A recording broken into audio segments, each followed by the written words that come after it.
الحمد لله الملك القدير السميع البصير قوله الحق وله الملك يوم ينفخ في الصور عالم الغيب والشهادة وهو الحكيم الخبير وأشهد أن لا إله إلا الله وحده لا شريك له جامع الخلائق ليوم المصير وأشهد أن سيدنا ونبينا وعظيمنا ونور قلوبنا محمدًا عبده ورسوله وحبيبه السراج المنير اللهم صل وسلم وبارك على عبدك سيدنا محمد البشير النذير وعلى آله المخصوصين بالتطهير وعلى أصحابه الكرام وتابعيهم على الدوام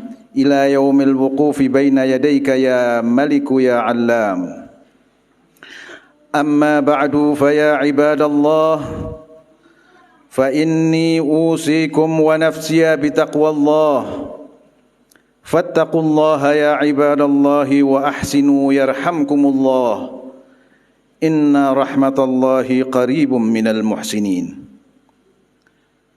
قال الله تعالى في كتابه الكريم أعوذ بالله السميع العليم من الشيطان الرجيم يا أيها الناس إن وعد الله حق فلا تغرنكم الحياة الدنيا ولا يغرنكم بالله الغرور صدق الله العلي العظيم Ma'asyiral muslimin rahimakumullah.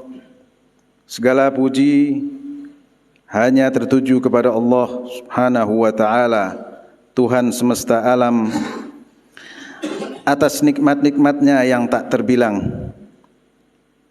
Ni'matul ijad wa ni'matul imdad. Nikmat ijad yaitu nikmat terbesar diwujudkannya kita di alam ini sebagai manusia, sebagai makhluk yang paling mulia. Dan ni'matul imdad adalah nikmat yang terus-menerus dicurahkannya tanpa henti sejak kita sebagai janin di dalam perut ibu kita, kemudian dilahirkan, dibesarkan sampai pada saat ini, di hari ini dan detik ini. Nikmat-nikmat itu masih terus dikucurkan oleh Allah Subhanahu wa taala. Sedetik saja nikmat itu dihentikan, maka wujud kita di alam semesta ini akan berakhir dan akan lenyap. Tak lupa salawat dan salam kita mohonkan kepada Allah Subhanahu wa taala agar senantiasa tercurah atas nabi kita Muhammad sallallahu alaihi wasallam sebagai perwujudan rahmat yang terbesar dari Allah Subhanahu wa taala di alam ini. Marilah di Jumat pertama tahun 2023 ini kita mencoba mengevaluasi kembali perjalanan hidup kita di tahun yang lalu. Apa-apa saja kesalahan yang telah kita lakukan serta kebaikan-kebaikan apa saja yang belum sempat kita lakukan di tahun yang lalu. Untuk kemudian di tahun yang baru ini kita bisa menghindar dari kesalahan yang sama serta dapat lebih meningkatkan takwa dengan memperbanyak amal-amal kebaikan di hari-hari yang akan datang. Karena evaluasi diri seperti inilah yang dianjurkan oleh Allah Subhanahu wa taala dalam firman-Nya, ya ayyuhalladzina amanu taqullaha wal tanzur nafsum ma qaddamat lighad wattaqullaha innallaha khabirum bima ta'malun. Hai orang-orang yang beriman, bertakwalah kepada Allah Subhanahu wa taala dan hendaklah setiap individu memperhatikan apa yang telah diperbuatnya di masa lalu untuk hari esok, hari yang akan datang. Dan bertakwalah kepada Allah, sesungguhnya Allah Maha mengetahui apa yang kalian kerjakan. Mudah-mudahan dengan niat yang tulus dan tekad yang kuat, Allah Subhanahu wa taala memberikan jalan kemudahan kepada kita semua untuk terus melakukan perbaikan-perbaikan dan meningkatkan ketakwaan serta kedekatan kepada Allah Subhanahu wa taala. Amin ya rabbal alamin. Ma'asyiral muslimin rahimakumullah. Sesungguhnya semua manusia secara fitrahnya selalu menginginkan kebahagiaan, juga kedamaian dan ketentraman. Namun kebanyakan manusia tidak berhasil menemukannya. Saya katakan menemukan kebahagiaan karena kebahagiaan itu sejatinya sudah ada. Hanya saja kita tidak merasakannya. Atau mungkin kita salah dalam memahami apa itu kebahagiaan. Manusia sering mengukur kebahagiaan dengan banyaknya materi. Padahal banyak orang yang memiliki materi berlimpah namun tidak juga menemukan kebahagiaan. Jika kebahagiaan diukur dari posisi atau jabatan seseorang, maka banyak orang yang telah meraih kedudukan dan jabatan tertentu namun tidak juga merasakan kebahagiaan. Jika kebahagiaan ditentukan oleh dunia dan apa-apa yang berada di luar diri manusia, yakni faktor-faktor eksternal, yang pada kenyataannya semua itu berada di luar kendali manusia, maka tentu saja kebahagiaan itu hanya berlangsung sebentar, tidak akan pernah langgeng. Ia akan terus berubah-ubah, datang dan pergi sesuai dengan karakter dunia ini. Sesungguhnya kebahagiaan yang sejati hanya bisa kita rasakan di alam akhirat, alam keabadian. Sebagaimana ayat Al-Quran mengatakan, innamal hayatud dunya wa mal hayatud dunya illa lahwun wa la'ib. Dan tidaklah kehidupan dunia ini kecuali hanya permainan dan senda gurau saja. Wa innad daral akhirata lahiyal hayawan. Dan sesungguhnya negeri akhirat itulah kehidupan yang sesungguhnya. Jadi kebahagiaan yang sejati adalah kebahagiaan yang akan kita peroleh nanti di hari akhirat.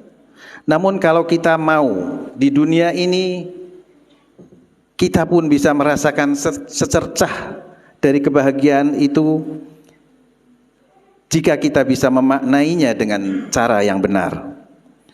Dunia memang akan selalu bergulir sesuai dengan kehendak Allah Subhanahu wa taala, dan sedikit sekali bagian dari dunia ini yang mampu kita kendalikan.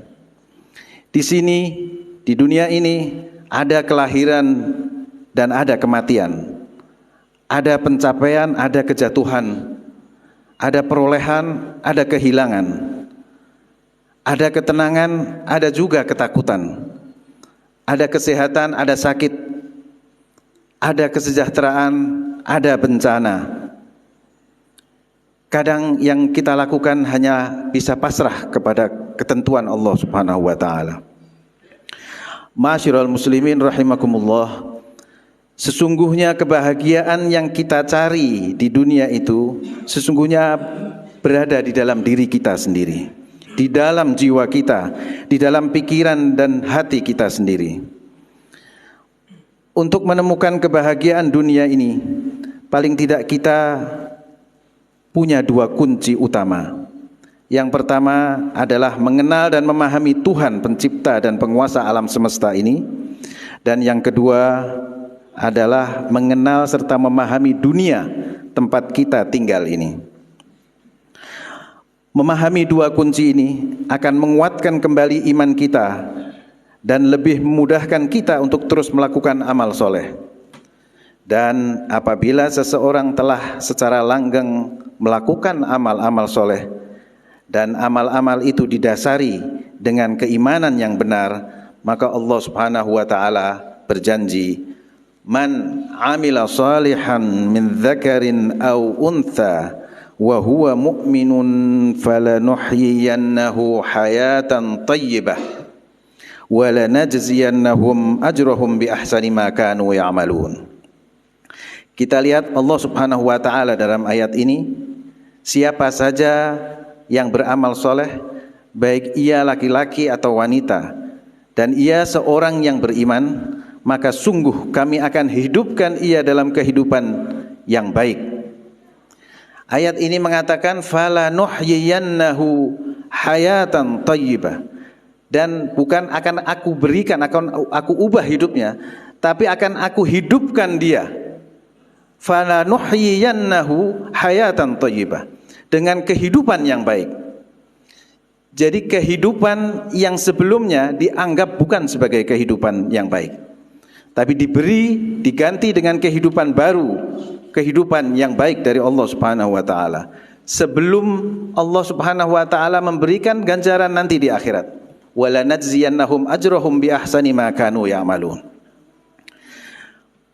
Maka memahami, mengenal serta memahami Sang Pencipta, Tuhan kita, bukan sekedar berzikir menyebut namanya saja, tetapi juga berpikir, merenung serta mengambil pelajaran dari apa-apa yang kita saksikan. Itulah yang diperintahkan oleh Allah Subhanahu wa taala. Kalau kita temukan ayat ala bi dzikrillahi tatmainnul qulub, ketahuilah bahwa dengan zikir kepada Allah, mengingat Allah Subhanahu wa taala, hati menjadi tentram. Ini tidak berarti hanya dengan menyebut-nyebut nama Allah Subhanahu wa taala kita langsung menjadi tenang, tanpa memahami seperti apa sifat dari zat yang kita sebut-sebut itu. Ma'asyiral muslimin rahimakumullah, kita beruntung menjadi hamba dari Tuhan yang Maha Kasih dan Sayang. Dia Subhanahu wa ta'ala memang Maha Kuasa dan Maha Perkasa. Tapi di balik kekuasaan dan keperkasaannya, Dia juga adalah Tuhan yang penuh cinta dan kasih sayang. Bahkan Dia menciptakan segala sesuatu atas dasar cinta dan kasih sayang.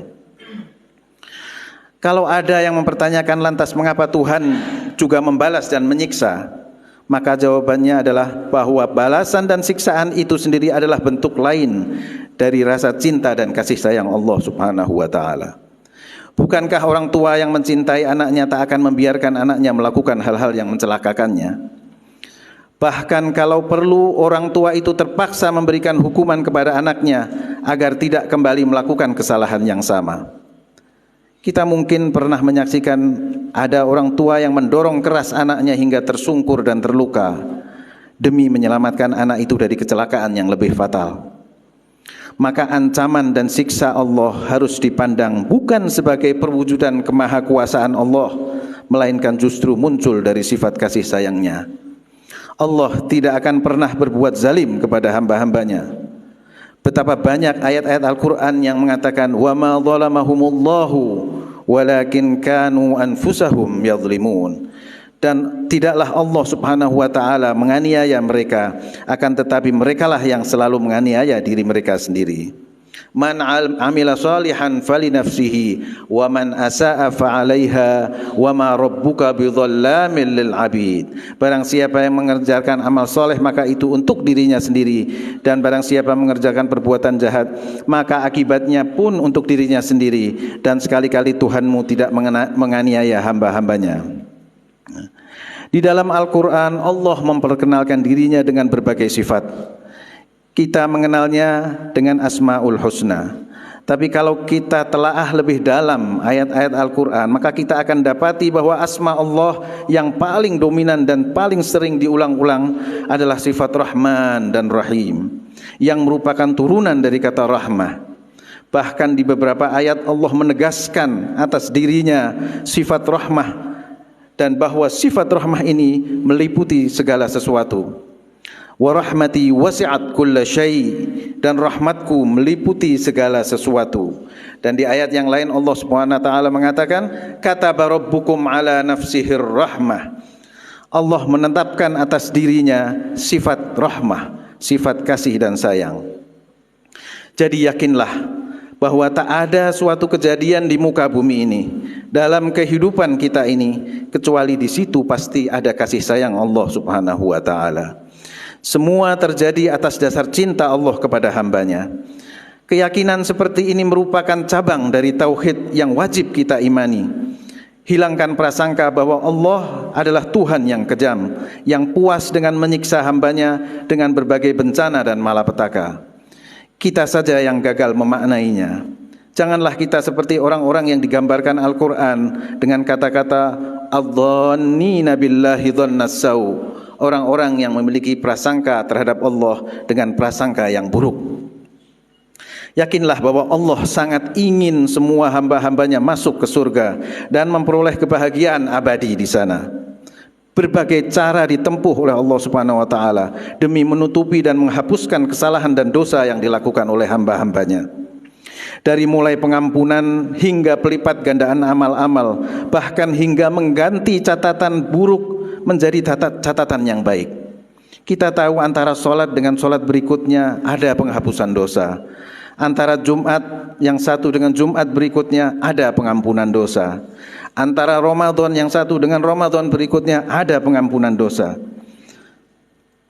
Bahkan kata Allah Subhanahu wa taala, orang yang bertobat lalu beriman dan melakukan amal soleh, maka catatan amal buruknya akan diganti oleh Allah Subhanahu wa taala dengan amal baik. Illa man taba wa amana wa amila amalan salihan faulaika yubaddilullahu sayyiatihim hasanat wa kana Allahu ghafurur rahima. Kecuali orang-orang yang bertobat, beriman dan mengerjakan amal soleh, maka kejahatan mereka, keburukan mereka diganti oleh Allah Subhanahu wa taala dengan kebajikan. Dan Allah Maha Pengampun lagi Maha Penyayang. Semua ini diberikan Allah demi menghindari hamba-hambanya masuk neraka, agar hamba-hambanya tidak mengalami kesengsaraan. Inilah Tuhan kita, Allah Sang Pencipta. Pahami ini dan yakini agar hati kita selalu merasa tentram dan nyaman menjadi hambanya. Kunci kedua adalah memahami dunia ini. Dunia tempat kita tinggal ini. Dunia ini sejatinya bukan tempat untuk menemukan kebahagiaan abadi. Watak dunia ini adalah fana. Semua yang ada akan berakhir dengan kepunahan. Kesenangannya bersifat sementara dan akan segera berakhir dengan kepahitan. Menjadikan dunia ini sebagai tempat mencari kebahagiaan hanya akan menimbulkan kekecewaan dan frustrasi. Ketergantungan dan keterikatan batin dengan dunia ini hanya akan membuahkan penyesalan. Karena itulah Rasulullah SAW selalu mengingatkan kita, aktsiru min dzikri hadzimil ladzat. Sering-seringlah kalian mengingat penghancur kelezatan. Penghancur kelezatan adalah kematian atau al-maut. Kita memang diciptakan di dunia, tetapi bukan untuk dunia. Kita diciptakan untuk akhirat. Dunia hanyalah sepenggal dari bentangan perjalanan panjang kita menuju Allah Subhanahu wa taala. Maka manfaatkanlah sebaik-baik waktu kita yang kita punyai di dunia ini untuk sebanyak-banyaknya mengumpulkan bekal demi perjalanan selanjutnya yang masih panjang. Sesekali bolehlah kita nikmati apa yang bisa membuat kita nyaman, tapi jangan terlalu terlena dan hanya fokus pada kesenangannya. Tak ada kebahagiaan sejati di dunia ini. Materi tak punya kemampuan untuk memberikan kebahagiaan. Karena kesenangan dunia hanya sebentar dan bersifat artifisial alias semu. Inilah yang diingatkan oleh Allah Subhanahu wa taala dan saya bacakan pada awal khutbah tadi. Ya ayyuhan nas, inna wa'dallahi haqq fala taghurrannakumul hayatud dunya wala yaghurrannakum billahil gharur. Persis ayat ini mengingatkan dua hal. Wahai manusia, sungguh janji Allah itu benar, maka janganlah kehidupan dunia ini memperdayakan kamu, dan janganlah setan yang pandai menipu itu memperdayakan kamu tentang Allah Subhanahu wa taala. Jadi jangan sampai dua hal ini kita terkecoh dalam memahaminya. Memahami Allah Subhanahu wa taala dan memahami dunia ini. Jadi benarlah apa yang dikatakan ayat ini, bahwa kunci sukses dalam menghadapi kehidupan dunia ini adalah pemahaman yang benar tentang Allah dan pemahaman yang benar tentang dunia itu sendiri. Dan di antara kerja setan adalah mengecoh kita dengan gemerlap dunia ini dan merusak pandangan kita tentang Allah agar kita selalu berprasangka buruk terhadap Allah Subhanahu wa taala. Jika kita berhasil menanamkan dua kunci pemahaman ini tentang Allah dan tentang hakikat dunia, maka insya Allah hati kita akan menjadi tenang dan tentram walau menghadapi berbagai macam goncangan dalam hidup ini. Kita akan menemukan kehidupan baru yang sepenuhnya berbeda dengan kehidupan sebelumnya yang kita jalani. Itulah secercah kebahagiaan yang bisa kita rasakan di dunia ini. Dan kebahagiaan yang lebih sejati dan lebih sempurna tentu baru akan kita rasakan di akhirat nanti, insyaallah. Barakallahu li wa lakum.